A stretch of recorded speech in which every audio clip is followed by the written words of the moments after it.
ஏங்க மெட்ராஸுக்கு பிரின்சிபாலை வந்து ஏகாம்பரேஸ்வரர் கோயிலுக்கு தினமும் தண்ணி எப்படி கொடுப்பாரு, நீ வெளியே போடான்னு சொல்றதுக்கு பதிலாக இப்படி சொல்றாரு. நீ விடமாட்டீங்க, நேராக போய் வரதராஜ பெருமாள் கோயிலில் போய் வைணவம் சைவம் ஞாபகம் வச்சுங்க. ஏகாம்பர ஈஸ்வரர் கோயில் அது வரதராஜ பெருமாள் கோயில், இங்கே வைணவம் சைனம். நேராக வைணவ கோயில் வரதராஜ பெருமாள் கோயில் வந்தால் உட்காந்து ஒரு 2 3 படம் வரைஞ்சிட்டேன். படம் வரைஞ்சிட்டு இப்போ நேராக அந்த கோயிலுக்கு போனேன். நீ தான் விடமாட்டேன்னு சொன்னேன், இந்த பார் அவன் விட்டா பாருன்னு. அவன் விட்டானா சரிப்பா அப்படி கூப்பிட்டு அதுக்கப்புறம் விட்டாரு. அப்படியாக வரைஞ்ச படம் இப்போ 2 3 படம் காட்டுறேன். 62 முதல்ல போய் அவுட்டோரில் வரைஞ்ச கடலில் வரைஞ்ச இந்த படம் வரதராஜ பெருமாள் கோயில்.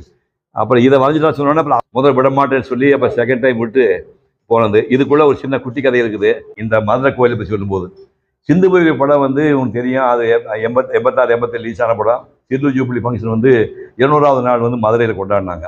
மதுரைக்கு நான் வந்து கோயம்புத்தூர்ந்து போனேன். பாலச்சந்தர், குரு சுஹாசினி எல்லாம் வந்து ஃப்ளைட்டில் வந்து இறங்கிட்டாங்க 1986 87 இறங்கி